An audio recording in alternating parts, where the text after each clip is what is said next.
Hi hello ನಮಸ್ತೆ, welcome back to journey with Pavideep vlogs. So ಇದು ತುಂಬಾ ಮಿಕ್ಸಪ್ ವಿಡಿಯೋ ಆಗಿರುತ್ತೆ. ಸೊ ಇದು ಫಸ್ಟ್ ನಾನು ಹಾಕ್ತಿರೋ ಕ್ಲಿಪ್ಪಿಂಗ್ ಬಂದು ನಮ್ಮ ಮನೆಗೆ ನಮ್ಮ ಮಗಳು ಡೋರಾ ಬಂದಿದ್ದಂಥ ಫಸ್ಟ್ ಕ್ಲಿಪ್ನ ನಿಮ್ಮ ಜೊತೆ ಶೇರ್ ಮಾಡ್ಕೊಳ್ತಾ ಇದ್ದೀನಿ. ಮೇ ಮಂತಲ್ಲಿ ನನ್ನ ಬರ್ತ್ಡೇ ಟೈಮಲ್ಲಿನೇ ತೊಗೋಬೇಕು ಅಂತ ಇತ್ತು ಒಂದು ಫೀಮೇಲ್ ಶಿಟ್ಜು ಪಪ್ಪಿನ. ಸೊ ಹಾಗಾಗಿ ನನ್ನ ಬರ್ತ್ಡೇ ಟೈಮಲ್ಲೇ ನನ್ನ ಹಸ್ಬೆಂಡ್ ನಮ್ಮ ಮನೆಗೆ ಡೋರಾನ ಕರ್ಕೊಂಡ್ಬಂದರು. ಸೊ ನಾವು ನೇಮ್ನ ಏನು ಸೆಲೆಕ್ಟ್ ಮಾಡೋದು ಅಂತ ಯೋಚನೆ ಮಾಡಿ ಫೈನಲಿ ಡೋರಾ ಅಂತ ಇಟ್ವಿ. ಇವತ್ತೇನು ಮಾಡ್ತಿದ್ಯಾ? ಎವಿ ಲೈಸ್ ಆಗುತ್ತೋ ಅಥವಾ ಸಮ್ಮು ಐಸೆ ಬರುತ್ತೋ ನೋಡ್ಬೇಕು. ಏನು ಮಸ್ಕಿರಿ ಮಾಡೋದೇನು ಗೊತ್ತಾಗಬೇಕಲ್ಲ, ಯೂಟ್ಯೂಬಾಗ ನೋಡ್ಕೊಂಬಂದು ಓದಿಲ್ಲ. ಮತ್ತೆ ಮಾಡ ಎವಿ ಲೈಸ್ ಹೆಂಗ್ ಬರ್ತೈತೆ. ನೀನ್ ರೆಡಿ ಮಾಡಿದ್ದ ನಾಮ ಎಲ್ಲ ಬೆಳೆದ್ಬಿಟ್ಟು ನೋಡಿ ಪೇಟ ಗೀಟ ಹಾಕೊಂಡು ಜೈ ಶ್ರೀರಾಮ್ ಜೈ ಶಿವಾಜಿ ಏನೇನೋ ಮಾಡ್ತೀರಾ. ಆದರೆ ಯೂಸ್ಲೆಸ್ಗಳು ಮಾತ್ರ ಮಾಡೋ ಥರ ಮಾಡಲ್ಲ, ಚೆನ್ನಾಗಿ ಮಾಡ್ತೀರಾ. ಏನೋ ಮಾಡ್ತೀರಾ, ಏನೇ ಮಾಡಿದ್ರು ಸೂಪರಾಗಿ ಮಾಡ್ತಾರೆ ಅವ್ರು. ಏನೇನು ಮಧ್ಯಾಹ್ನ ಮಾಡಿದ ಕಿತಾಪತಿ ಕೆಲಸಗಳನ್ನ ತೋರಿಸ್ತೀನಿ. ಆ್ಯಕ್ಚುಲಿ ಖುಷಿ ಆಗೋದೇ ಇವರಲ್ಲ, ಅದೇ ಅದನ್ನೇ ಹೇಳ್ತಾರದು ಬಗ್ಗಾರಿ. ಏನು ಇದು ನೀನು ಮಾಡಿದಲ್ವಾ? ಇದು ರಿತ್ವಿ ಮಾಡಿರೋದು, ಇದು ಧನ್ಯಾ ಮಾಡಿರೋದು. ಎಲ್ಲ ವಾಲ್ಗ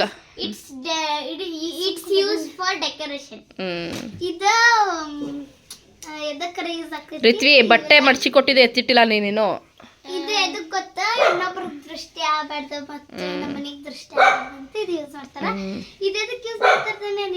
ಅವಳಂಗೆ ಡೆಕೋರೇಷನ್ ಸುಮ್ಮನೆ ಹಂಗೆ ಸ್ಟೈಲ್ಗೆ ಚೆನ್ನಾಗಿ ಇಲ್ಲ, ಬಟ್ ಚೆನ್ನಾಗಿ ಒಂಥರ ಚೆನ್ನಾಗಿದೆ ಕಣೆ. ವಾಲ್ ಹಂಗಿಂಗಾಗಿ ಯೂಸ್ ಮಾಡ್ಬೋದು, ಚೆನ್ನಾಗಿತ್ತು.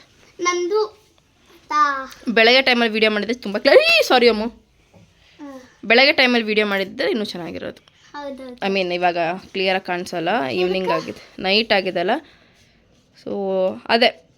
ಆ್ಯಂಡ್ ಇದಾಗಿತ್ತು ನನ್ನ ಬರ್ತ್ಡೇ ವ್ಲಾಗ್. ನಿಜ ಹೇಳ್ಬೇಕಂದ್ರೆ ತುಂಬ ಜನ ಅವ್ರ ಬರ್ತ್ಡೇ ಅಂತ ಎಷ್ಟೊಂದು ಎಕ್ಸೈಟ್ಮೆಂಟ್ ಆಗ್ತಾರೆ. ನನ್ನ ಬರ್ತ್ಡೇ ಅಂತ ಅದೇನೇನೋ ಒಂದು ದಿನಕ್ಕೋಸ್ಕರ ಎಷ್ಟೆಲ್ಲ ಇನ್ವೆಸ್ಟ್ಮೆಂಟು ಎಷ್ಟೆಲ್ಲ ಇದೆಲ್ಲ ಮಾಡ್ತಾರೆ. ಸೊ ನನಗೆ ಅದೇನೋ ನನ್ನ ಬರ್ತ್ಡೇ ಅಂದ್ರೆ ಕ್ರೇಜ್ ಇರೋಲ್ಲ. ನನ್ನ ಬರ್ತ್ಡೇ ಅಂತಂದರೆ ನನಗೇನೋ ಒಂದು ಅಂದರೆ ಸ್ಪೆಷಲ್ ಡೇ ಅನ್ನೋ ಥರನೇ ನಂಗೆ ಫೀಲ್ ಆಗೋಲ್ಲ. ಗೊತ್ತಿಲ್ಲ, ಎಲ್ಲರ ಬಾಯಿನಲ್ಲೂ ಇವತ್ತಿನ ಬರ್ಡೇ ಖುಷಿಯಾಗಿರಬೇಕು, ಹಂಗಿರ್ಬೇಕು ಹಿಂಗಿರ್ಬೇಕು ಅಂತಾರೆ. ಬಟ್ ನನಗೆ ನಾರ್ಮಲ್ ಡೇ ಅಂತಲೇ ಅನಿಸುತ್ತೆ. ಬಟ್ ನಾನು ಯಾವಾಗಲೂ ಅಂದ್ಕೊಳ್ಳೋದು, ನನ್ನ ಬರ್ತ್ಡೇ ಸ್ಪೆಷಲ್ ಡೇ ಅಂತಲೇ ಅಂದ್ಕೋಬೇಕು ಅಂತಂದರೆ ನಾನು ಒನ್ ಡೇ ಫುಲ್ ಮನೆಯಲ್ಲೇ ಇರಬಾರ್ದು. ಅಂದರೆ ನನ್ನ ಬರ್ತ್ಡೇ ಸ್ಟಾರ್ಟ್ ಆಗೋಕ್ಕೂ ಮುಂಚಿನ ನೈಟು ಹೋದ್ರೆ ಹೊರಗಡೆ, ನೆಕ್ಸ್ಟು ನನ್ನ ಬರ್ತ್ಡೇ ಮುಗಿದ್ಮೇಲೆ ನನ್ನ ಮನೆಗೆ ಎಂಟ್ರಿ ಆಗಬೇಕು. ಸೊ ಹಂಗಿರ್ಬೇಕು ನನ್ನ ಬರ್ತ್ಡೇ. ಸೊ ಯಾವಾಗ್ಲೂ ಮನೆಯಲ್ಲೇ ಇರೋದು, ಇಲ್ಲ ಕೇಕ್ ಕಟ್ ಮಾಡೋದು, ಏನೋ ಒಂದು ಹೊಸ ಬಟ್ಟೆ ಹಾಕೊಳ್ಳೋ. ಹೊಸ ಬಟ್ಟೆಗಳಂತೂ ನನಗೆ ಯಾವಾಗ ಇಷ್ಟ ಆಗುತ್ತೋ ಅವಾಗೆಲ್ಲ ತೊಗೊಳ್ತಾನೆ ಇರ್ತೀನಿ. ಸೊ ಅದು ನನಗೇನು ಸ್ಪೆಷಲ್ ಅಂತ ಅನಿಸಲ್ಲ. ಕೇಕು ಯಾರ್ದಾದ್ರು ಗೆಟ್ ಟುಗೆದರ್ ಎಲ್ಲ ಆಗ್ತಾ ಇರುತ್ತೆ, ಅವಾಗ ಕೇಕ್ ತಿಂತಾನೆ ಇರ್ತೀವಿ. ಸೊ ಬಟ್ ನನಗೆ ಈ ವರ್ಷದ ಬರ್ತ್ಡೇನ ಖುಷಿಯಾಗಿದೆ ಅಂದರೆ ಮಿಡ್ ನೈಟಲ್ಲೆಲ್ಲ ಇವರು 12 ಗಂಟೆಗೆ ಬಂದಿದ್ದರು ನಮ್ಮ ಮನೆಗೆ. ನಮ್ಮ ಅಕ್ಕ, ನಮ್ಮ ಚಿಕ್ಕಪ್ಪ, ನಮ್ಮ ಅಣ್ಣ ಎಲ್ಲರೂ ಬಂದಿದ್ದರು. ಅಂದರೆ ನನ್ನ ಹಸ್ಬೆಂಡ್ ಫ್ಯಾಮಿಲಿ ಕಡೆಯಿಂದ. ನಂಗೆ ನಿಜ ಲಿಟ್ರಲಿ ನಂಗೆ ಗೊತ್ತೇ ಇಲ್ಲ. ಸೊ ನಂಗೆ ಅವತ್ತು ಫುಲ್ ಹೆಡ್ಡೇಕ್. ಈ ವಿಡಿಯೋ ಯಾರು ಶೂಟ್ ಮಾಡ್ತಾಯಿದ್ರು ನೆನಪಿಲ್ಲ. ಸೊ ಸರಿಯಾಗಿ ಶೂಟ್ ಮಾಡಲ್ಲ, ಹೆಂಗಿತ್ತು ಹಂಗೆ ರಾಗೆ ಹಾಕ್ತಾಯಿದ್ದೀನಿ. ವಾಯ್ಸ್ ಮಾತ್ರ ವಾಯ್ಸ್ ಓವರ್ ಕೊಡ್ತಾಯಿದ್ದೀನಿ ಅಷ್ಟೇ. ಆ್ಯಂಡ್ ಸಿಂಬಾ ಅಂತೂ ಡೋರಾನ ನಾವು ಮನೆಗೆ ತೊಗೊಂಬಂದಾಗಿಂದ ತುಂಬಾ ಇನ್ಯಾಕ್ಟಿವ್ ಆಗಿಬಿಟ್ಟಿದ್ದ. ಅವ್ನು ನಮ್ಮ ಜೊತೆ ಕೂಡ ಸೇರ್ತಾ ಇರಲಿಲ್ಲ. ಬಿಕಾಸ್ ಅದು ಚಿಕ್ಕ ಮಗು ಅಂತ ನಾವು ಅದನ್ನು ಏನೋ ಸ್ಕೇರ್ ಮಾಡ್ತಾಯಿದ್ರೆ ಅವನೊಂಥರ ನೋಡ್ತಾ ಇದ್ದ.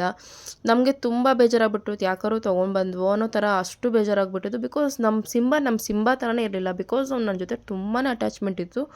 ಸಡನ್ಲಿ ಅವ್ನು ನನ್ನ ಜೊತೆ ಅಟ್ಯಾಚ್ಮೆಂಟ್ ಇಲ್ಲ, ಏನೂ ಇಲ್ಲ, ನಮ್ಮ ಜೊತೆ ಬರ್ತಾ ಇಲ್ಲ, ನಮ್ಮ ಜೊತೆ ಆಟ ಆಡ್ತಾ ಇಲ್ಲ, ಏನೂ ಇಲ್ಲ.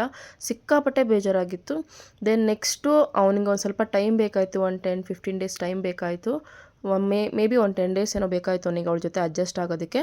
ದೆನ್ ನೆಕ್ಸ್ಟು ಡೋರಾ ತರಲೆ ತುಂಟಾಟಗಳನ್ನ ನೋಡ್ಕೊಂಡು ಅವನು ಕೂಡ ಆಟಾಡ್ಸೋಕ್ಕೆ ಸ್ಟಾರ್ಟ್ ಮಾಡ್ದ.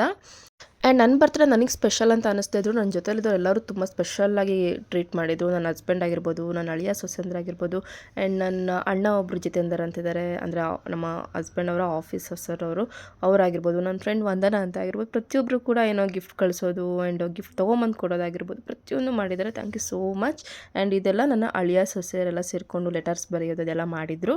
ಆ್ಯಂಡ್ ಇದು ನನ್ನ ಲಾಸ್ಟ್ ಸೊಸೆ. ನನಗೋಸ್ಕರ ಅವಳು ಊರಿಗೆ ಹೋಗೋಕ್ಕೂ ಮುಂಚೆ ಈ ಥರ ಒಂದು ಪೇಪರಲ್ಲಿ ಪೌಚ್ ಮಾಡಿ ಅದರಲ್ಲಿ ಕೀ ಬಂಚು, ಇಯರಿಂಗ್ಸು ಅದೆಲ್ಲ ಹಾಕಿ ಈ ಥರ ಮಾಡಿ ಕೊಟ್ಟಿದ್ಲು. ನನಗಂತೂ ಬ್ಲೆಸ್ಡ್ ಅಂತ ಅನಿಸುತ್ತೆ.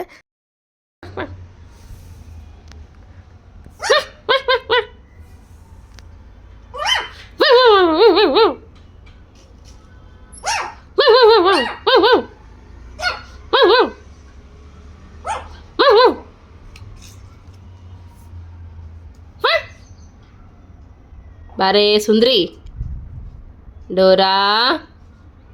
ಏಯ್ ಹಾಯ್ ಹಲೋ ನಮಸ್ತೆ, welcome back to journey with Pavideep Kannada blogs. ಪವಿದೀಪುನ ನನ್ನ ಚಾನಲ್ ಹೆಸರು ನನಗೆ ಮರ್ತು ಹೋಗ್ಬಿಟ್ಟಿದೆ. ಇತ್ತೀಚೆಗೆ ಅದೇನೋ ಮೂಡಿಯಾಗಿ ಹೋಗ್ಬಿಟ್ಟಿದ್ದೀನಿ. Journey with ಪವಿದೀಪು. ಇತ್ತೀಚೆಗೆ ಸಿಕ್ಕಾಪಟ್ಟೆ ಮೂಡಿಯಾಗಿ ಹೋಗ್ಬಿಟ್ಟಿದ್ದೀನಿ. ಮನೆಯಲ್ಲಿದ್ದು ವ್ಲಾಗ್ ಮಾಡೋದಕ್ಕೇ ಏನೋ ಅನಿಸಲ್ಲ ನಂಗೆ. ಆಲ್ಮೋಸ್ಟ್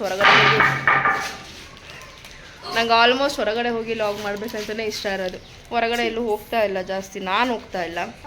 ನಮ್ಮ ಮನೆಗೆ ನಮ್ಮ ಡೋರಾ ನಿಮಗೆ ತೋರಿಸಿದ್ದೀನ, ಕ್ಲಿಪ್ಪಿಂಗ್ ಹಾಕ್ತೀನಿ ನೋಡಿ.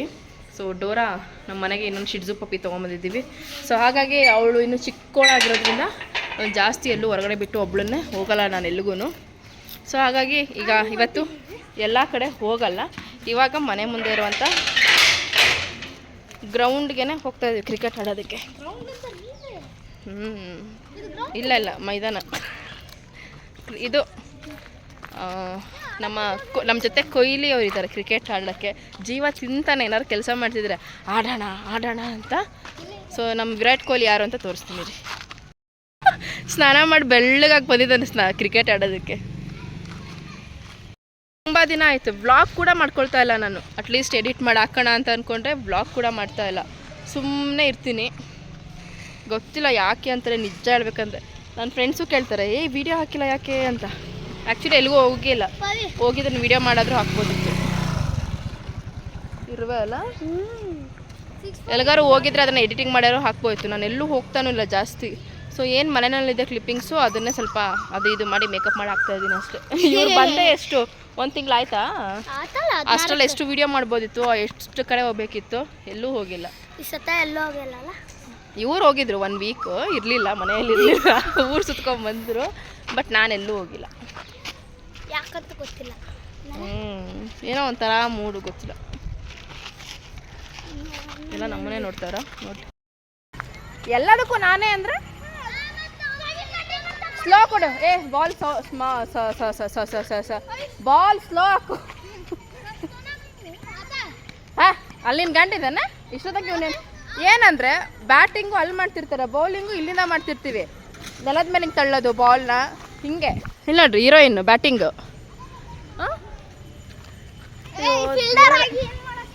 ಏನು ಭೂಮಿಯಿಂದ ಒಳಗಿಂದ ನುಕ್ಕೊಂಡು ತೊಗೊಂಬರಲ್ಲ ಅಂತ ಕೆಳಗಡೆ ಹಾಕಿದ್ರೆ ಇಡೀ ಹೋಯ್ತು. ಒಂದು ಬಾಲ್ ಇಡೋಕ್ಕೆ ಬಿಕ್ಳಿಸ್ಕೊಂಡು ಓಡ್ತಾ ಇದ್ದಾನೆ. ಸ್ವಲ್ಪ ಅಡುಗೆ ಎಲ್ಲ ಮಾಡಿ ಬಂದಿದ್ದಕ್ಕೆ ಆರಾಮಾಗಿದ್ದೀನಿ, ಇಲ್ಲ ಅಡುಗೆ ಮಾಡೋ ಟೆನ್ಷನ್ ಇರ್ತಿತ್ತು ನೈಟ್ಗೆ.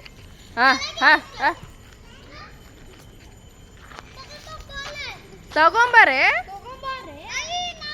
ಅಯ್ಯೋ ಈ ಅಣ್ಣ ತಂಗಿ ನಡುವೆ ಅಂತೂ ಇರಬಾರ್ದು. ನೀನು ತಗೊಂಬ, ನಾನು ತಂದು ಕೊಟ್ಟಿಲ್ವಾ, ನಾನು ತಿಂದಿಲ್ವಾ, ನಾನು ಇಟ್ಟಿಲ್ವಾ. ಸಿಕ್ತಾ? ಎಲ್ಲೋಯ್ತು?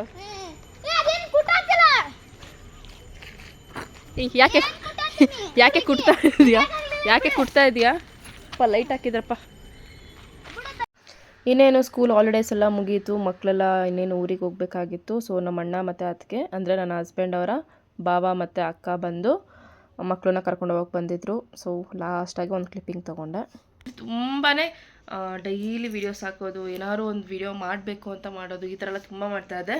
ಪವಿದೀಪು ಕನ್ನಡ ವ್ಲಾಗ್ಸ್ ಅದು ಫಸ್ಟ್ ನನ್ನ ಚಾನಲ್ ಅದು. ಸೊ ನಂಗೆ ಏನೋ ಗೊತ್ತಿಲ್ಲ, 100 ಚಾನಲ್ ತೆಗೆದ್ರು ಆ ಚಾನಲ್ ಮೆಮೊರಿ ನಂಗೆ ಹೋಗೋದೇ ಇಲ್ಲ. ಸೊ ಅದರಲ್ಲಿ ನಾನು ಕನ್ಸಿಸ್ಟೆಂಟ್ಲಿ ತುಂಬಾ ಕ್ರಿಯೇಟಿವ್ ಆಗಿ ಈ ಥರ ಮಾಡೋಣ ಆ ಥರ ಮಾಡೋಣ ಅಂತೆಲ್ಲ ವೀಡಿಯೋಸ್ ಮಾಡ್ತಾಯಿದ್ದೆ. ಆ್ಯಂಡ್ ಆ ಚಾನಲಲ್ಲಿ ಆಲ್ಮೋಸ್ಟ್ ನಾನು ಮನೇಲಿ ಮಾಡೋದಕ್ಕಿಂತ ಔಟ್ಸೈಡ್ ಜಾಸ್ತಿ ಹೋಗ್ತಿದ್ದೆ. ಬಟ್ ಇವಾಗ ಹಸ್ಬೆಂಡ್ಗೆ ಅಷ್ಟು ಲೀವ್ ಎಲ್ಲ ಸಿಗದೆ ಇರೋ ಕಾರಣ ಜಾಸ್ತಿ ಹೊರಗಡೆನೇ ಹೋಗಲ್ಲ. ಆ್ಯಂಡ್ ಸಂಡೇ ಎಲ್ಲಿಗಾರು ಹೋಗೋಣ ಅಂತಲೂ ಹೇಳಲ್ಲ. ಆ್ಯಂಡ್ ಆಲ್ಮೋಸ್ಟ್ ನನಗೆ ಸಂಡೇ ಎಲ್ಲಿಗಾರು ಹೋಗಬೇಕು ಅನ್ನೋದು ಅಂತ ಅನಿಸಲ್ಲ. ಪಾಪ ಅವ್ರಿಗೆ ಸಿಗೋದೇ ಒಂದು ಲೀವ್, ಯಾವಾಗಲೂ ಇರಲಿ ಅಂತ ಸುಮ್ಮನೆ ಆಗ್ತೀನಿ.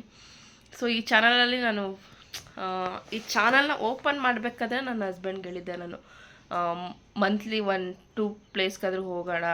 ಈಗ ವೀಕ್ಲಿ 4 ಸಂಡೇ ಬರುತ್ತೆ, 4 ಸಂಡೇನೂ ಹೋಗೋಕ್ಕಾಗಿಲ್ಲ ಅಂದ್ರೂ ಅಟ್ಲೀಸ್ಟ್ 2 ಸಂಡೇ ಎಲ್ಲರೂ ಔಟ್ಸೈಡ್ ಹೋಗಿ ವೀಡಿಯೋ ಮಾಡ್ಕೊಂಬರ್ಬೇಕು. ಸೊ ವಾರದಲ್ಲಿ ಒಂದು 2-3 ವೀಡಿಯೋ ನಾನು ಹಾಕಬೇಕು ಅಂತೇಳ್ಬಿಟ್ಟು ಎಲ್ಲ ಹೇಳಿಬಿಟ್ಟು ನಾನು ಈ ಚಾನಲ್ನ ಅಂದರೆ ಜರ್ನಿ ವಿತ್ ಪವಿದೀಪು ಚಾನಲ್ನ ನಾನು ಸ್ಟಾರ್ಟ್ ಮಾಡಿದ್ದು. ಬಟ್ ಏನಾಗ್ಬಿಡ್ತು, ಗೋವಿಂದ ಆಗ್ತಾಯಿಲ್ಲ. ಆ್ಯಂಡ್ ನನಗೇನು ಗೊತ್ತಾ, ಡೈಲಿ ಪಾತ್ರೆ ತೊಳೆದೆ, ಕಸ ಗುಡಿಸ್ದೆ, ಮನೇಲಿದ್ದೀನಿ, ಇದು ಮಾಡಿದೆ, ಅದು ಮಾಡಿದೆ, ಗಿಡಕ್ಕೆ ನೀರು ಹಾಕಿದೆ, ಇದೆಲ್ಲ ನಂಗೆ ತೋರ್ಸೋಕ್ಕೆ ನಂಗೆ ಫಸ್ಟಿಂದನೂ ಅಷ್ಟು ಇಷ್ಟ ಇಲ್ಲ. ಯಾವತ್ತೋ ಒಂದು ಸತಿ ಮಾಡ್ಬೇಕಾದ್ರೆ ನಂಗೆ ಹಿಂಸೆ ಅನಿಸ್ತದೆ. ಏನೆಲ್ಲ ಹೆಣ್ಮಕ್ಳು ಮಾಡೋದೇನೆ ಇದು, ವರ್ಕಿಂಗ್ ವುಮೆನ್ ಆದರೂ ಹೌಸ್ ವೈಫ್ಗಳಾದ್ರೂ ಮನೆ ಕೆಲಸ ಮಾಡೋದೇನೆ. ಹೊರಗಡೆ ಹೋಗಿನೂ ದುಡಿಬೇಕು, ಮನೆಗೆ ಬಂದ್ರೂ ಮಾಡಲೇಬೇಕು, ಇನ್ನೇನು ತೋರಿಸೋದು ಅಂತ ನಂಗೆ ಅವಾಗಲೂ ಹಿಂಸೆ ಆಗೋದು. ಬಟ್ ಏನು ಮಾಡೋಕ್ಕೆ ಬರೋಲ್ಲ. ಒಬ್ಬೊಬ್ರದ್ದು ಮನೆಯಲ್ಲಿ ಮಾಡೋ ಅಡುಗೆದು ಬರೀ ಮನೆ ಕೆಲಸ ಮಾಡಿದೆ, ಹಿಂಗೆ ಮಾಡಿದೆ, ಹಂಗೆ ಮಾಡಿದೆ ಅನ್ನೋದಕ್ಕೇ ವ್ಯೂಸ್ ಹೋಗುತ್ತೆ. That's fine. ಬಟ್ ನಾನು ಈ ಚಾನಲಲ್ಲಿ ಡಿಸೈಡ್ ಮಾಡಿರೋದೇನು ಅಂದರೆ, ಸಬ್ಸ್ಕ್ರೈಬರ್ಸ್ ಟಾರ್ಗೆಟ್ ಇಲ್ಲ, ವ್ಯೂಸ್ ಟಾರ್ಗೆಟ್ ಇಲ್ಲ. ಯಾಕಂದರೆ ನಾವು ಅದನ್ನು ಟಾರ್ಗೆಟ್ ಇಟ್ಕೊಂಡು ಅಥವಾ ನಾವು ಹಿಂಗೆ ಆಸೆ ಇಟ್ಕೊಂಡು ಮಾಡಿದರೆ ಅದು ಆಗೋಲ್ಲ. ಸೊ ಹಾಗಾಗಿ ನಾನು ಒಂದಿಷ್ಟು ಮೆಮೊರಿ ಕ್ರಿಯೇಟ್ ಮಾಡ್ಕೊಳ್ಳೋಣ ಅಂತ ಡಿಸೈಡ್ ಮಾಡಿಬಿಟ್ಟಿದ್ದೀನಿ. ನಂದು ಏನೇ ಮೆಮೊರೀಸ್ ಇತ್ತಂದ್ರೂ ಅಥವಾ ಏನೇ ಒಳ್ಳೆಯ ದಿವಸ ಏನೇ ಇತ್ತಂದ್ರೂ ವೀಡಿಯೋ ಮಾಡಿ ಅಪ್ಲೋಡ್ ಮಾಡೋಣ ಅಂತ ಅಂದ್ಕೊಂಡಿದ್ದೀನಿ. ಹೆವಿ ದಪ್ಪ ಕಾಣಿಸ್ತಿದ್ದೀನಲ್ಲ, ದಪ್ಪ ಆಗಿಲ್ಲ. ನನಗೆ ಹಲ್ಲು ಎಲ್ಲರಿಗೂ 32 ಇದ್ದರೆ ನನಗೆ 34 ಆಗಿದೆ. ಸೊ ಅದು ನನಗೆ 2019-20 ಲಾಸ್ಟ್ ದವಡೆ ಹಲ್ಲಿನ ಪಕ್ಕ ಇನ್ನೊಂದು ಹಲ್ಲು, ಈ ಸ್ಪಾಟ್ ಮೇ ಬಿ ಈ ಸ್ಪಾಟಲ್ಲಿ ಹಲ್ಲು ಬರ್ತಾ ಇದೆ, ಈ ಸೈಡು ಮತ್ತು ಈ ಸೈಡು. ಆವಾಗಿಂದ ಬರ್ತಾನೇ ಇದೆ 19 ಆದರೆ ಬರ್ತಾ ಇಲ್ಲ, ಬರ್ತಾ ಇಲ್ಲ. ಹಾಗಾಗ್ಬಿಟ್ಟಿದೆ. ಹೆವಿ ಹಲ್ಲು ನೋವು, ಸಿಕ್ಕಾಪಟ್ಟೆ ಹಲ್ಲು ನೋವು. ಅದು ಸ್ವಲ್ಪ ಇಷ್ಟಿಷ್ಟೇ ಬರುತ್ತೆ. ಸ್ಕಿನ್ ಓಪನ್ ಆಗಿಬಿಡುತ್ತೆ ಹಿಂಗೆ ಫುಲ್ಲು, ಏನೂ ತಿನ್ನೋಕ್ಕಾಗಲ್ಲ. ಮಾತಾಡ್ಬೇಕಾದ್ರೆ ಸ್ಕಿನ್ ಕೂಡ ಕಚ್ಕೊಳ್ಳುತ್ತೆ. ಹೆವಿ ನರಕ ಯಾತನೆ ಆ್ಯಕ್ಚುಲಿ ಹೇಳ್ಬೇಕಂತಂದರೆ. ಚುಚ್ಚಿ ಕೊಲ್ತಾ ಇದೆ ನಂಗೆ 19 ತೆಗಿಸ್ಬೇಡ ಅಂತಂದರೆ ಹಲ್ಲೇ ಇಲ್ಲ, ಎಲ್ಲಿಂದ ತೆಗಿಸ್ಲಿ. ಆ್ಯಂಡ್ ಡಾಕ್ಟ್ರ್ ಹತ್ರ ಹೋದ್ರೂ ಅದೇ ಏನೋ ಕೂಲ್ ಆಗೋಂಥ ಜೆಲ್ ಏನಾದ್ರು ಕೊಡ್ತಾರೆ ಇಟ್ಕೊಳ್ಳಿ ಅಂತ. ಸೊ ಅಲ್ಲೋಗಿ ಜೆಲ್ ತೊಗೊಂಬರೋ ಬದಲು ನಾನು ಮನೆಯಲ್ಲಿ ಲವಂಗನ ಇಟ್ಕೊಬೋದು ಅಂತ ಲವಂಗ ಇಟ್ಕೋತೀನಿ. ಆ್ಯಕ್ಚುಲಿ ಕೆಲವು ಪೆಟ್ಸ್ ಮಣ್ಣೆಲ್ಲ ತಿಂತಾರೆ ನಾರ್ಮಲ್ ಅಂತ. ಇದು ಯಾವುದೋ ಫಿಲ್ಟರ್ ಬಿದ್ದುಬಿಟ್ಟಿದೆ, ಲಿಪ್ಸ್ ಎಲ್ಲ ರೆಡ್ ಬರ್ತಾಯಿತ್ತು, ಲಿಪ್ಸ್ಟಿಕ್ ಹಾಕಿರೋ ಥರ. ನಮ್ಮ ಸಿಂಬಾನ್ ಕರ್ಕೊಂಬಂದಾಗ ಅವನಿಗೆ 5 months. ಸೊ 5 months ಅಂದರೆ ಆಲ್ಮೋಸ್ಟ್ ದೊಡ್ಡವನಿದ್ದ. ಇದಿನ್ನು ಎಷ್ಟು ಅಂತ ತೊಗೊಂಬಂದಾಗ 45 days ಏನೋ. ಸೊ ಸ್ವಲ್ಪ ತೀಟೆ ಸುಬ್ಬಿ ಜಾಸ್ತಿ. ನಾವು ಸಿಂಬನ್ ನೋಡಿದಾಗ ಸಿಂಬ ತುಂಬ ದೊಡ್ಡವನಿದ್ದ 5 months ಅಂತಂದರೆ. ಇದಿನ್ನು ಇಷ್ಟೇ ಐತೆ ಬಿಟ್ಟು. ವಿ ತೀಟೆ ಸುಬ್ಬಿ ಅವಳು. ಗಿಡಗಳನ್ನ ಕಡಿಯೋದು, ಆ ಮನಿ ಪ್ಲ್ಯಾಂಟ್ನಂತೂ ಎಲೆ ಕಿತ್ತು ಹಾಕ್ತಾಳೆ. ಆ್ಯಂಡ್ ಇನ್ನೊಂದೇನೋ ತೋರಿಸ್ಬೇಕಿತ್ತು, ತೋರಿಸ್ತೀನಿ ಬಾ ಡೋರಾ. ನಮ್ಮ ಗಿಡಗಳನ್ನ ಹಿಂಗೆ ಇಟ್ಕೊಂಡಿರೋದು, ಅಷ್ಟು ಜಾಗ ಇಲ್ಲ. ಇದು ನೋಡಿರ್ಬೋದು ಬ್ರಹ್ಮಕಮಲ ಅನ್ನೋ ಹೂನ. ಸೊ ಇದು ನಮ್ಮ ಅತ್ತೆ ಅವ್ರ ತಮ್ಮ ಮನೆಯಿಂದ ಏನು ಈ ಥರದೊಂದು ಎಲೆ ಇಸ್ಕೊಂಬಂದಿದ್ದು, ಎತ್ಕೊಂಬಂದು ಪಾಟಲ್ಲಿ ಹಾಕಿದ್ದಿದ್ದು. ಆಯ್ತು 2 years ಏನೋ ಆಯಿತು. ಸೊ ಫೈನಲಿ ಲಾಸ್ಟ್ ಒಂದು 3 days ಬ್ಯಾಕು ಈ ಹೂವು ಅರಳಿತು. ಇನ್ನು ಮತ್ತಿನ್ನೇನಿದು ವೇಸ್ಟ್. ನೋಡ್ಬೇಕು ಇನ್ನೂ ಎಲ್ಲರೂ ಬಿಡ್ತಾವ ಅಂತ. ಆ್ಯಕ್ಚುಲಿ ಅವ್ರು ತುಂಬ ಇಷ್ಟಪಟ್ಟು ಅವ್ರ ತಮ್ಮ ಹೆಂಡ್ತಿ ಹತ್ರ ಹೇಳಿ ಗಿಡ ಇಸ್ಕೊಂಬಂದಿದ್ದು ಅವ್ರ ಮನೆಯಿಂದ. ಫೈನಲಿ ಹೂವು ಬಿಡ್ತು. ಇದು ನಾನು ಹಾಕಿರೋದು ಮೆಣಸಿನ್ಕಾಯಿ ಗಿಡ. ಆ್ಯಂಡ್ ಇದು ನಮ್ಮೂರಲ್ಲಿ ತಿಮರೆ ಅಂತ ಕರೀತಾರೆ, ಚಟ್ನಿ ಎಲ್ಲ ಮಾಡ್ತಾರೆ. ಇಲ್ಲಿ ಬೆಂಗಳೂರಲ್ಲೆಲ್ಲ ಏನು ಕರೀತಾರೋ ಗೊತ್ತಿಲ್ಲ, ಕನ್ನಡದಲ್ಲಿ ಹಂಗೆ. ನಮ್ಮ ತುಳು ಲ್ಯಾಂಗ್ವೇಜಲ್ಲಿ ಈ ಎಲೆಗೆ ತಿಮರೆ ಅಂತಾರೆ. ಇವಳಿಗೆ ಆ್ಯಕ್ಚುಲಿ ಒಳಗಡೆ ಬಿಟ್ಟರು ಕುಯ್ಯಮಯ್ಯನೇ, ಹೊರಗಡೆ ಕರ್ಕೊಂಬಂದ್ರೂ ಅಷ್ಟೇ ಫುಲ್ ಫ್ರೀಯಾಗಿ ಬಿಡಬೇಕು. ಹಿಂಗೆಲ್ಲ ಎಲೆಗಳನ್ನ ಕಿತ್ತಾಕೋದು ಬಾಯಲ್ಲಿ, ಇಲ್ಲ ಅಂದರೆ ಹಿಂಗೆ ಮಣ್ಣು ತಿನ್ಕೊಂಡು ಬರೋದು, ಮಣ್ಣು. ಆ್ಯಕ್ಚುಲಿ ತುಂಬ ಜನ ಹೇಳ್ತಾರೆ ಮನಿ ಪ್ಲ್ಯಾಂಟ್ ಮನೇಲಿ ಎಷ್ಟು ಚೆನ್ನಾಗಿ ಬೀಳುತ್ತೋ ಅಷ್ಟು ದುಡ್ಡು ಅಂತ. ಒಬ್ಬೊಬ್ರು ಮನೆಯಲ್ಲಿ ಕಾಡು ಥರ ಇರುತ್ತೆ, ಡೋರ್ ಹತ್ರ ಎಲ್ಲ ಹಿಂಗೆ ಫುಲ್ಲು ಕಾಡು ಥರ ಬಿಟ್ಟಿರ್ತಾರೆ. ಅವ್ರ ಮನೇನ ನೋಡಿದರೆ ಊರು ತುಂಬ ಸಾಲ ಮಾಡ್ಕೊಂಡಿರ್ತಾರೆ. ಇರಲಿ, ಸಾಲ ಮಾಡಿ ಮೇ ಬಿ ಅವ್ರ ಮನೇಲಿ ದುಡ್ಡು ಜಾಸ್ತಿ ಇರ್ಬೋದೇನೋ. ನಮ್ಮ ಮನೆಯಲ್ಲೂ ಅಷ್ಟೇ, ನಾನು ಕಿಚನಲ್ಲಿ ಇಟ್ಕೊಂಡಿದ್ದೀನಿ, ಇಲ್ಲಿ ಫಿಶ್ ಟ್ಯಾಂಕಲ್ಲಿ ಹಾಕ್ಕೊಂಡಿದ್ದೀನಿ. ಆ್ಯಂಡ್ ಡೋರ್ ಹತ್ರ ಹಿಂಗೆ ಬಿಟ್ಟಿದ್ದೀನಿ ಒಂದು, ಆ್ಯಂಡ್ ಹೊರಗಡೆ ಬಿಟ್ಟಿದ್ದೀನಿ. ತುಳಸಿ ಕಟ್ಟೆ ಹತ್ರ 2 ಇದೆ. ನಮ್ಮ ಮನೇಲಿ ಹೆಂಗಿರಬೇಕು ಗೊತ್ತಾ ದುಡ್ಡು. ನಮ್ಗೆ ಹೊಟ್ಟೆಗೆ ಬಟ್ಟೆಗೆ ನಮ್ಮ ಜೀವನಕ್ಕೆಲ್ಲ ದುಡ್ಡಿದೆ, ಆದರೆ ಅದೆಲ್ಲ ಸುಳ್ಳು. ಗಿಡಗಳಿಂದೆಲ್ಲ ದುಡ್ಡು ಬರೋಲ್ಲ, ದುಡ್ದು ಉಳಿಸಿದ್ರೇ ದುಡ್ಡು. ತುಂಬ ಮೋಟಿವೇಶನ್ ಮಾಡ್ತಾಯಿದ್ದೀನಿ ಅನಿಸುತ್ತೆ.